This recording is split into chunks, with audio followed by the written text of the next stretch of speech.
To talk more about this, Chris Hocknell joins me now from London. He's a director of Eight Versa, which specialises in the built environment and sustainability and services. Chris, really briefly as we start, just remind us of what climate policies were rolled back during Trump's last presidency and what impact they might have had. Yes, well, the big one was the Paris Agreement and the US's general position on the idea that it needs to regulate global climate greenhouse gas emissions. And also there was some supplementary undermining of, say, the Environmental Protection Agency and more broader environmental pollution restrictions. It was primarily a deregulatory agenda and then a very much an advocacy of oil and gas and propelling that to where the US now is, which is as the world's largest energy exporter. And looking forward then, what climate policies might be at risk during his upcoming term? Well, the US has rejoined the Paris Agreement and the commitments to actually reduce its impacts on climate change and greenhouse gas emissions. I think that will be reversed. And then more broadly, there's actually going to be a broader deregulation. And I think you're going to get the same as last time, but probably elevated even more. I think we're really entering a broadly deregulated space in terms of the environmental and sustainability landscape. And for those who want sustainability and climate action to take place, it's going to have to make economic sense as opposed to being underpinned by a framework of regulation and subsidies and those kind of things. So it's going to be a tough time unless your sustainability solution, technology, business makes sense economically. Yeah, I'm glad you mentioned the economy because Trump supporters and many others beside would say that strict climate policies just stymie economic growth, are bad for the economy, and ultimately ordinary Americans feel like they need a strong economy to get that cash back in their pockets. Are they right? Well, inevitably, there is always a trade-off between more regulation, more broadly, and some kind of economic benefit when we're talking about sustainability. You know, it's often the case that it's cheaper to pollute rather than to do the right thing. However, you know, the technology is what underpins this, and this is something we've been advocating for a long time, is the importance of R&D and development and breakthroughs in technology. Contrary to what you hear from a lot of activists, there isn't actually the technology to take us all the way to a net zero world. We need to innovate and create more. So once we have that in place and we have some major breakthroughs, then we don't need to rely on the regulatory structure so much. You know, we're seeing a lot of solar deployment in places like Texas and California. Wind, Texas is now one of the biggest generators of wind power.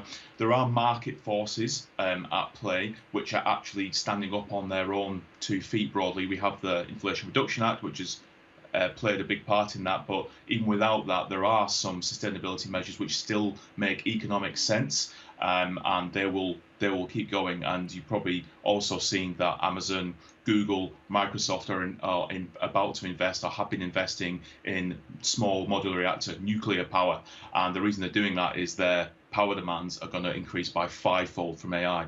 If they crack that, and if that works, that will be an amazing climate story. So it's not all complete doom and gloom then. I guess, what would the result be of rolling back these environmental regulations as he's threatened to do? How bad could it be? I mean, are we talking people dying, or is this, you know, bits of nature that we might have seen slowly, you know, deteriorating? How significant are we looking here?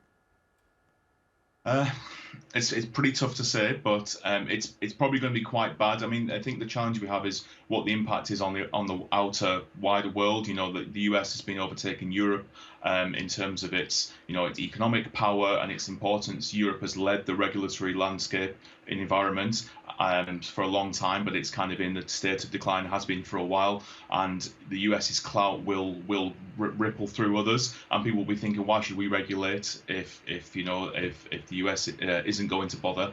I think where the biggest impacts will be around is probably resilience. You know, when we're talking about floods and hurricanes and those kind of things, I think there is a general sense, as I can detect at least from the kind of Trump team, if there is such a thing, that the idea of being resilient and paying attention to climate change threats and those kind of things is unnecessary. It's money wasted. So I think you will see a decrease in resilience. So when we have these floods and such things, the impacts will probably be greater, and the human suffering will probably be worse.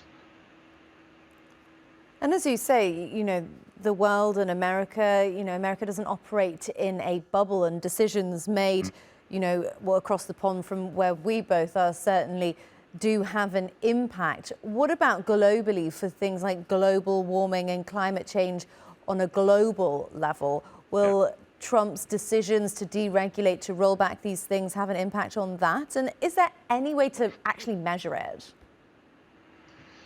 There have been a few people or organisations that have tried to estimate the difference between business as usual with, say, Biden, Harris, or Trump, and I think it's all very much finger in the air. But my personal opinion is that undoubtedly there will be more CO2 and greenhouse gas emissions emitted as a result of the Trump presidency. I think that's a given, and I think it's things like we have COP coming up next week, and these are the climate conferences that really depend on some elements of US contribution involvement, and that stepping back I think is really going to take a lot of the wind and energy out of these. So I think it will end up stalling climate action globally, or in all different parts of the world, and in the regulatory sense as well. So I think the saviour will be probably coming from businesses that innovate, and R&D, and institutions that are willing to kind of push on and to invest money in technologies and finding solutions, because either they believe in the cause, or because they think there's good business to be made in the future. All right, Chris Hocknell from London, thank you so much for that analysis and insight on TRT World.